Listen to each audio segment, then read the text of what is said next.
ndax dafa di xew-xewu jamono mu làmb àdduna bi yépp. Chers amis d'ici et d'ailleurs, nous vivons des moments assez particuliers, des moments très sombres, des moments extrêmement délicats dont il nous faut mesurer toutes les conséquences et toutes les implications.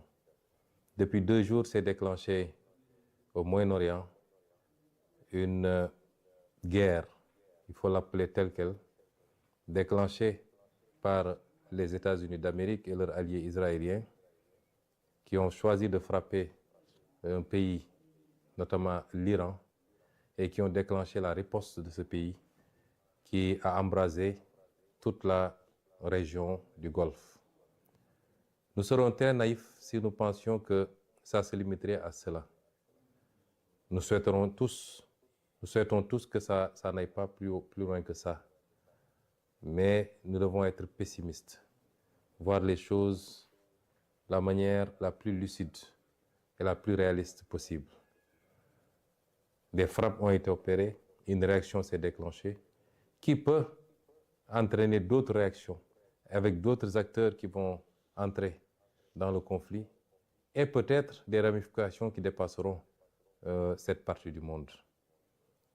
C'est déplorable parce qu'à la base, nous sommes dans une situation, depuis 1 an maintenant, nous sommes dans une situation de remplacement du contrat social mondial par un retour à l'état de nature, de liquidation du droit international, où un pays peut se donner le droit à tout moment de kidnapper des présidents, de s'attaquer à d'autres pays, d'asphyxier des pays pour annoncer en prendre possession pacifiquement plus tard. Un pays sans résolution ni mandat des Nations Unies peut décider de frapper d'autres pays, de tuer, d'assassiner, il faut le dire tel quel, leurs dirigeants. Ceci est extrêmement grave. Et tout l'équilibre du monde qui a été conçu sur ces 45 dernières années, voire ces 50 dernières années, s'en trouve compromis. C'est déplorable et il faut le condamner. Je me permettrai de présenter toutes nos condoléances à la famille et au peuple des dirigeants qui ont été assassinés, les dirigeants iraniens qui ont été assassinés, et souhaiter que ce conflit trouve une fin rapide pour le bien du monde. Il nous faut mesurer toutes les conséquences de ce conflit qui dépassent le simple aspect militaire. Nous savons tous que aujourd'hui, le trafic autour du détroit d'Ormuz est compromis et nous savons que minimum 40% ou 30% du pétrole mondial, des hydrocarbures mondiaux passent par ce détroit. Les impacts sur le plan économique pour tous les pays, dont le Sénégal, dont la consommation en produits pétroliers dépend de ces trafics-là, les conséquences seront très importantes. Les conséquences de manière générale sur l'économie du monde seront très importantes, avec des impacts sur la mobilité des capitaux, sur l'investissement et les répercussions sur tous les autres produits de consommation. Parce que vous savez que tout tourne et tout tourne à partir de ces produits d'hydrocarbures, pratiquement, les industries, l'économie, tout. Et donc, même les produits de consommation courante, notamment les produits alimentaires, les denrées alimentaires, tous les autres produits s'en trouveront impactés.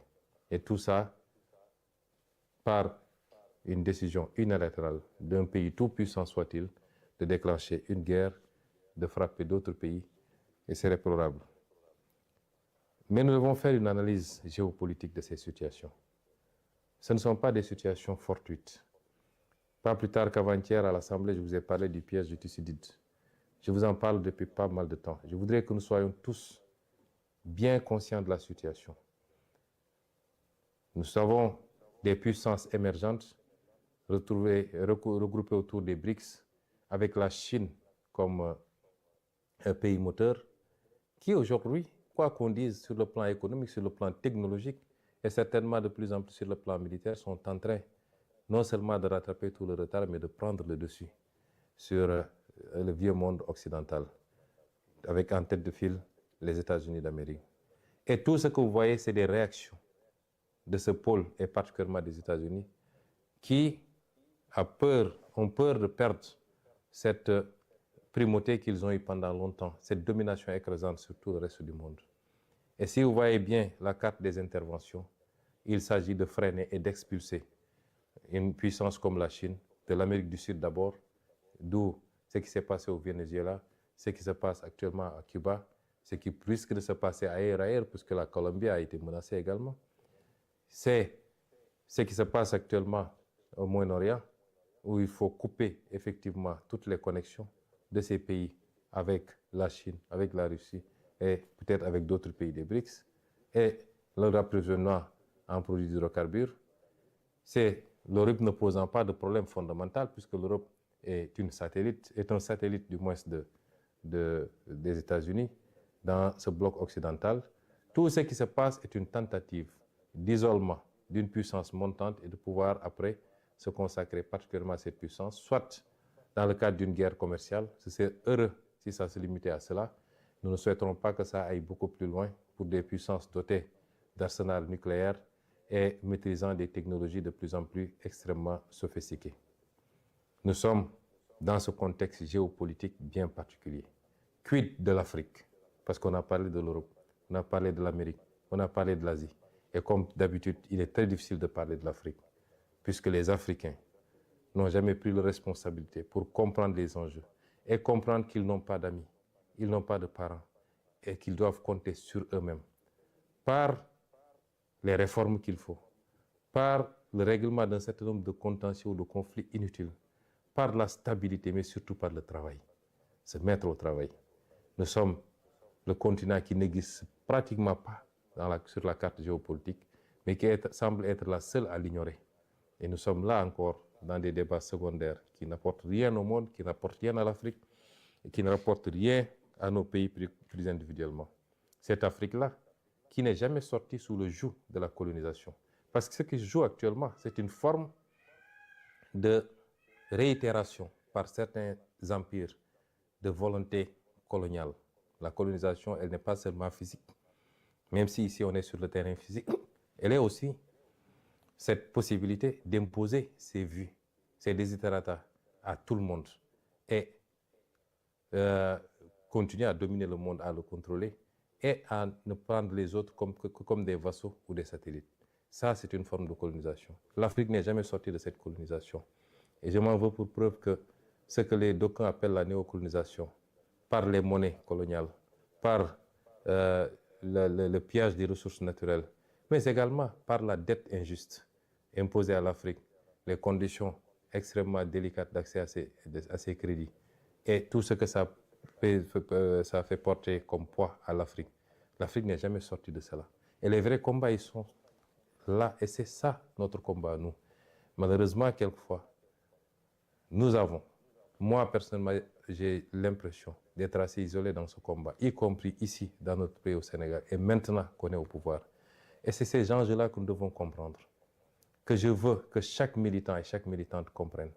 Que notre combat dépasse les débats futiles et inutiles sur des combines et des manipulations politiciennes. mbokk yi àdduna bi jaxasoo na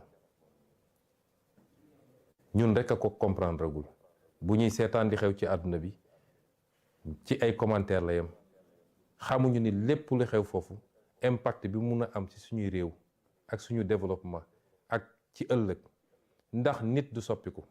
L'être humain est un prédateur. La majorité des êtres humains sont des prédateurs.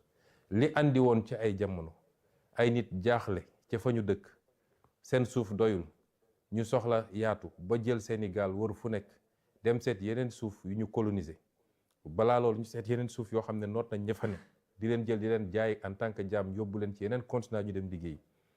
loolu taxoon ñu demaat ba ñëw jël suuf soosu ne ñoo ko moom muy colonisation. loolu du mus a dañ te ñu xam ni ba léegi rawuñu ci loolu. àdduna mën na doxaat ba nit ñi dellu si waat te dégg ngeen kenn ci kilifa yi muy ku ñuy wax Marco Rubio di benn kilifa ci États-Unis dafa wax ni dañu war a delloo si waat colonisation.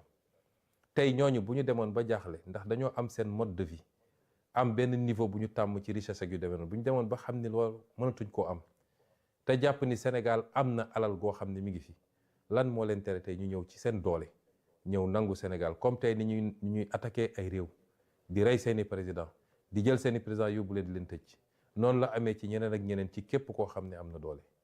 moo tax Afrique benn yitte rek la waroon am Sénégal jiitu ci mooy jublu ci liggéey wàññi coow li wàññi wax ji wàññi politique bi ak combine politique yi. est-ce que ñun nous sommes à la hauteur de ces enjeux?